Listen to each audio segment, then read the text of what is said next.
ఈశాన్య దిశ నుంచి గాలులు వీస్తుండటంతో నేడు తెలంగాణలో పలుచోట్ల వర్షాలు కురవనున్నాయని, మరోవైపు ఏపీలో తేలికపాటి నుంచి మోస్తరు వానలు కురుస్తాయంటూ కూడా వాతావరణ శాఖ హెచ్చరికలు జారీ చేసింది. తెలుగు రాష్ట్రాల్లో చలి తీవ్రత కూడా పెరిగింది. వర్ష సూచనతో మరోవైపు రైతులు తీవ్ర ఆందోళనలో ఉన్నారు.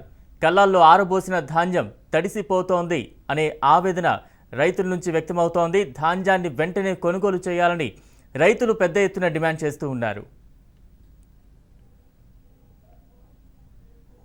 వాతావరణ శాఖ హెచ్చరికలకు సంబంధించి పూర్తి వివరాలు మా ప్రతినిధి భరత్ అందిస్తారు. భరత్, ఏదైతే బంగాళాఖాతంలో కన్యాకుమారికి ఆనుకొని ఏర్పడినటువంటి అల్పపీడన ద్రోణి ఏదైతే ఉందో అది స్థిరంగా కొనసాగుతున్నటువంటి నేపథ్యం. అది బంగాళాఖాతం నుంచి ఈ రోజు రాత్రి సమయాల్లో తీరం దాటే అవకాశం ఉందనేది మాత్రం వాతావరణ శాఖ హెచ్చరికలు జారీ నేపథ్యంలో ఏదైతే ఈశాన్య దిశగా గాలులు ఉత్తరాంధ్రతో పాటు తెలంగాణ రాష్ట్రాలపై వీస్తున్నటువంటి తరుణంలో ఉత్తరాంధ్ర ఏదైతే ఆంధ్రప్రదేశ్ కి సంబంధించినంత వరకు కూడాను ఉత్తరాంధ్ర జిల్లాలపైన మోస్తరు నుంచి భారీ వర్షాలు పడే అవకాశం ఉందని, అదేవిధంగా తెలంగాణ రాష్ట్రంలో చెదురుముదురుగా వర్షాలు పడే అవకాశం ఉందని వాతావరణ శాఖ హెచ్చరికలు జారీ చేయడం అంటూ జరిగింది. ముఖ్యంగా ఉత్తరాంధ్ర జిల్లాలపై అయితే మాత్రం ఈ ఈశాన్య గాలుల ప్రభావం అధికంగా ఉండటంతో భారీ వర్షాలు నమోదయ్యేటటువంటి సిచ్యువేషన్ కనిపిస్తుందంటూ వాతావరణ శాఖ హెచ్చరికలు జారీ చేసినటువంటి సిచ్యువేషన్ అయితే కనిపిస్తుంది. ముఖ్యంగా విశాఖ, విజయనగరం, శ్రీకాకుళంలో దీని ప్రభావం గత రాత్రి నుంచి కూడా ఎడతెరిపి లేకుండా వర్షాలు పడుతున్నటువంటి పరిస్థితి. ముఖ్యంగా మన్యానికి సంబంధించినంత వరకు 11 మండలాల్లో కూడా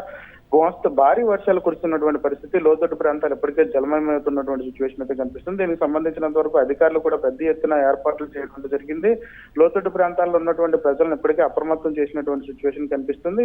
లోతట్టు ప్రాంతాలు ముఖ్యంగా ఏదైతే నదీ పరివాహక ప్రాంతాల్లో ఉన్నటువంటి ప్రజలను అప్రమత్తం చేస్తూ సిచ్యువేషన్ బట్టి వాళ్ళని తరలించే ప్రక్రియకు కూడా ఏర్పాటు చేసినటువంటి ఏర్పాట్లు అయితే మాత్రం జిల్లా యంత్రాంగం ఇప్పటికే సిద్ధం చేసినటువంటి పరిస్థితి. ముఖ్యంగా సముద్రంలో ఏదైతే గాలులు వీస్తున్నటువంటి తరుణంలో సముద్రంలో కెరటాలు ఉధృతంగా ఉంటాయనైతే మాత్రం వాతావరణ శాఖ హెచ్చరికలు జారీ చేసినటువంటి నేపథ్యంలో మత్స్యకారులు కూడా అప్రమత్తంగా ఉండాలని అయితే మాత్రం వాతావరణ శాఖ అధికారులు ఇప్పటికే హెచ్చరికలు జారీ చేసినటువంటి పరిస్థితి. ముఖ్యంగా దీని ప్రభావం మరొక 2 రోజుల పాటు ఉత్తరాంధ్రతో పాటు అటు తెలంగాణ రాష్ట్రాలపై కూడా ఉంటుందని అయితే మాత్రం వాతావరణ శాఖ ఇప్పటికే హెచ్చరికలు జారీ చేసినటువంటి సిచ్యువేషన్ అయితే కనిపిస్తుంది. ముఖ్యంగా రైతులు ఎవరైతే ఉన్నారో రైతులకు సంబంధించినంత వరకు కూడా పంట చేతికి అందినటువంటి పరిస్థితుల్లో ధాన్యం ఆరబోసుకున్నటువంటి పరిస్థితులు ఈ వర్ష ప్రభావం అయితే మాత్రం రైతన్నలకి ఒక పట్టుకొట్టేటటువంటి పరిస్థితి అయితే కనిపిస్తుంది. రాష్ట్ర ప్రభుత్వం రెండు తెలుగు రాష్ట్రాల్లో కూడా రాష్ట్ర ప్రభుత్వం స్పందించి రైతుల యొక్క ఆవేదనను అర్థం చేసుకోవాలనేది మాత్రం రైతులు డిమాండ్ చేస్తున్నటువంటి సిచ్యువేషన్ కూడా కనిపిస్తోంది. Balaram, right, thank you Bharat.